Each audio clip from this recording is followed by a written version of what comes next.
Donald J. Bingle used to write holiday skits for his law firm. Now that he's retired, he has to write humorous holiday pieces for strangers. Since he's been writing, editing, critiquing, and marking up stuff for decades, it occurred to him that most people don't know what the process is like, and even fewer realize what would happen if holiday classics were actually presented to a writers group. That led to Seasons critiquing a few years back, followed by Merry Markup, and now, tonight, Holiday Workshopping, all of which are available as Amazon ebooks, or Don can have Amazon email them to you. You can also see his video recordings of them on our website. If you'd like an even darker look at writers groups, check out Don's murder mystery Frame Shop, a soon-to-be famous Illinois author competition semifinalist. Alas, it did not win, so Don is still not famous. More on Don's latest books can be found at donaldjbingle.com, and you can email him at orfight@aol.com. Don, Holiday Workshopping.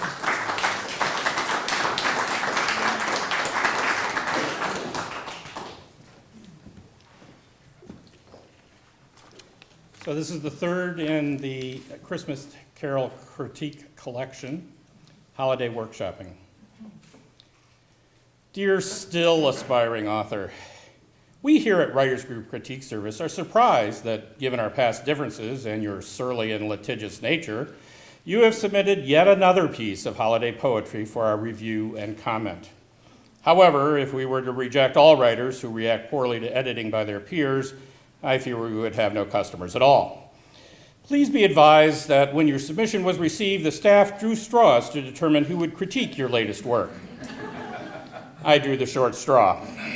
So there's nothing personal about the fact that I am, once again, your reviewer. Also, please be advised that I have an attorney on retainer and habitually carry a can of mace. I see you have decided to move away from children's stories to more adult fare for your latest effort because, well, Christmas is all about the adults, isn't it?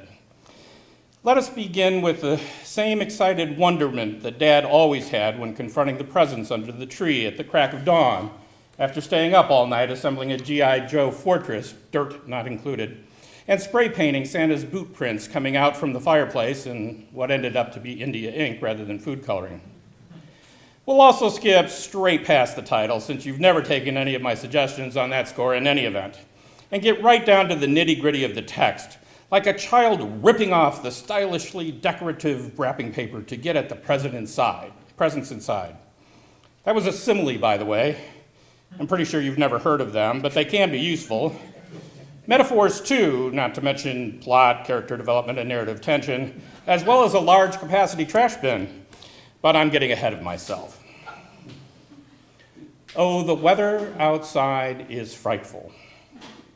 I'm sorry, but this is a terrible first line in so many ways. First, you begin with the word oh, which unless it is immediately followed by Clahoma or say can you see, sets up the reader to expect the letters MG in short order. Second, the word frightful is more apt for Halloween than Christmas. I know all the stores have decorations for both holidays out at the same time, but you really shouldn't confuse the two. Most importantly, however, the sentence is a classic instance of telling, not showing. You say the weather is frightful, but we have no idea why because there are no details given. Is it hailing? Is there a Class 4 hurricane? Are we once again assailed by killer fog? Try something more specific and descriptive, like, it was a dark and stormy night. But the fire is so delightful. What fire? You say the fire as if the reader already has been told about some fire, but there's no antecedent. Is the fire inside or outside?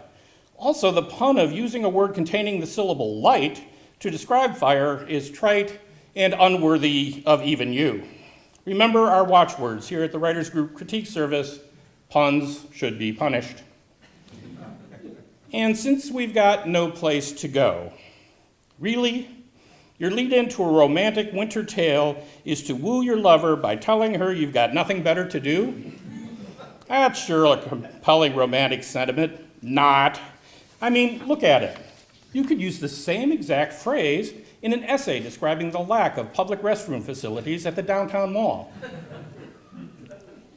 Let it snow, let it snow, let it snow. This blatant attempt to rip off Disney's Frozen will not go unnoticed by their lawyers. I understand Disney hires every attorney in California and Florida for one small matter or another, so anyone they sue has trouble finding a local attorney to represent them. Fear the mouse, buddy. Fear the mouse. Oh, it doesn't show signs of stopping. OMG, another sentence starting with O. Worse yet, you once again have a pronoun with an ambiguous antecedent, it. What doesn't show any signs of stopping? The repetitious pleas to an unspecified deity to continue the snow? In an allegedly romantic setting, saying something doesn't show signs of stopping could be considered suggestive, if not downright rapey. And I brought some corn for popping. Grease-laden explosive carbohydrates sprinkled with sodium chloride, the ideal present for lovers everywhere. I'm sorry, is that a bag of Orville Redenbacher in your pocket, or are you just not that happy to see me? The lights are turned way down low. This is a classic example of passive voice, a telltale sign of an amateur writer. Sure, I could rattle on about how passive voice occurs when the object of the verb is treated as the subject, but I think you would benefit from a more simple rule. To put a Christmas spin on Rebecca Johnson's oft-retweeted advice, if you can add the phrase, by abominable zombie snowmen, at the end of a sentence or sentence fragment, and it makes sense, the construction is passive. The lights are turned way down low by abominable zombie snowmen tracks.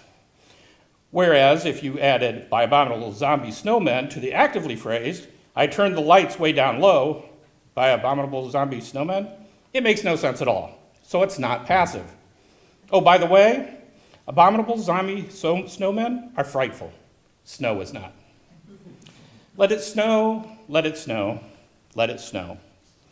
Let it go, let it go, let it go. Disclaimer. These sentences are used under the fair use provisions of applicable copyright law and not intended to infringe upon the rights of the Walt Disney Company. When we finally kiss goodnight. Confident bastard, isn't he? And of course, there's nothing like swapping spit after you've been munching on butter substitute-laden popcorn. Could you get that kernel out from between my bicuspids while you're there? How I'll hate going out in the snow. Does this even make sense? If she'd given him a firm handshake instead of a kiss, would he have loved going out in the snow? I don't think so. I just don't see the causal connection, unless perhaps he means that after kissing, he'll hate going out in the frigid weather without reapplying his cherry chapstick. But if you really hold me tight, all the way home, I'll be warm. This sentence is both subjunctive and subjective, meaning it is divorced from reality and unclear, much like the Second Amendment. And really, what does really, really add to this sentence?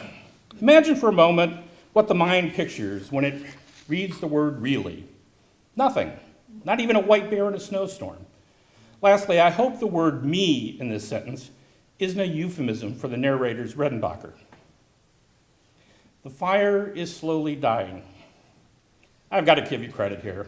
In 5 words, you have managed the amateur writer's trifecta: the verb to be, an adverb, and telling, not showing. Your mother would be so proud. And my dear, we're still goodbying. Goodbying? Look, when you're Edgar Allan Poe, you can make up words. Tintinnabulation of the bells, now that's a word worth making up. Goodbying in a holiday missive sounds like something that would be said in a Kmart commercial about layaways during a Christmas sale that predates Halloween. Now that's frightful. But as long as you love me so, let it snow, let it snow, let it snow.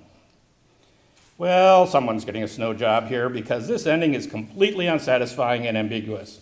If the narrator is leaving despite her love, why does he want it to snow? If he's staying, why are they, I hesitate to say it, goodbying? The narrator of this romantic winter cozy is flakier than a snowstorm.